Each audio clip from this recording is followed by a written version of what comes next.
De l'université de Parakou, passant par l'Université nationale des sciences techniques de mathématiques d'Abomey, allant à l'Université nationale d'agriculture, à l'Université d'Abomey-Calavi, la semaine de promotion de l'éducation à la santé sexuelle et les services de santé de reproduction au profit des adolescents et jeunes étudiants dans les universités publiques du Bénin a eu le mérite de rapprocher du monde estudiantin des informations indispensables en matière de santé reproductive et également sur le harcèlement sexuel.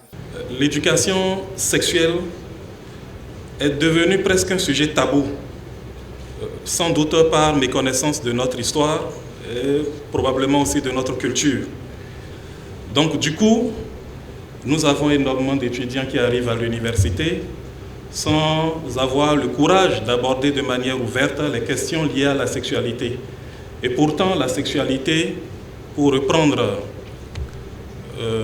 Freud, est une pulsion fondamentale de l'homme. Nous devons pouvoir la comprendre, la domestiquer. Et c'est la raison pour laquelle on ne peut pas parler de ce sujet-là sans évoquer également les questions de harcèlement. Du 13 au 23 juin 2022, les différentes activités menées dans le cadre de cette deuxième édition de la semaine de promotion de l'éducation à la santé sexuelle et les services de santé de reproduction au profit des adolescents et jeunes étudiants dans les universités publiques ont permis aux différentes parties prenantes d'appréhender avec courage et détermination un sujet quoique sensible et délicat. En consultant les annuaires statistiques, nous avons relevé près de 15 000 étudiants et étudiantes qui ont moins de 18 ans. En fait, qui sont des mineurs. 15 000 étudiants, c'est l'équivalent de 3 grandes universités de 5 000 étudiants. Et donc le phénomène est criard. Le problème que cela pose, c'est comment accompagner ces étudiants et ces étudiantes. En bonne maman, Madame la Ministre, vous nous avez instruit pour vous proposer des mesures pour prendre en charge ce déficit d'information en matière d'accompagnement sur la santé, la sexualité et les services de santé de reproduction. Depuis sa première édition organisée en 2021, cette initiative a reçu l'appui de plusieurs partenaires institutionnels, notamment UNFPA, l'ABPF et l'Institut national de la femme. La semaine de la promotion sur l'éducation à la sexualité et les services de santé et de reproduction dans nos universités constitue un véritable tremplin pour l'Association béninoise pour la promotion de la famille, ABPF. Cette association, depuis sa création en 1972, s'investit dans le domaine très sensible de la santé de la reproduction et l'éducation à la sexualité responsable.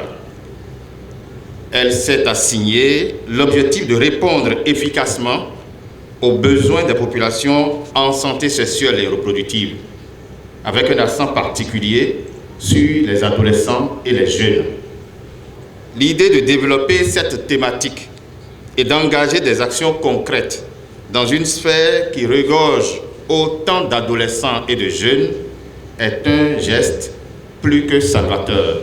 La question du harcèlement sexuel a été placée vraiment au cœur de cette activité parce que c'est un phénomène qui s'étend et c'est un phénomène auquel il est urgent de mettre fin.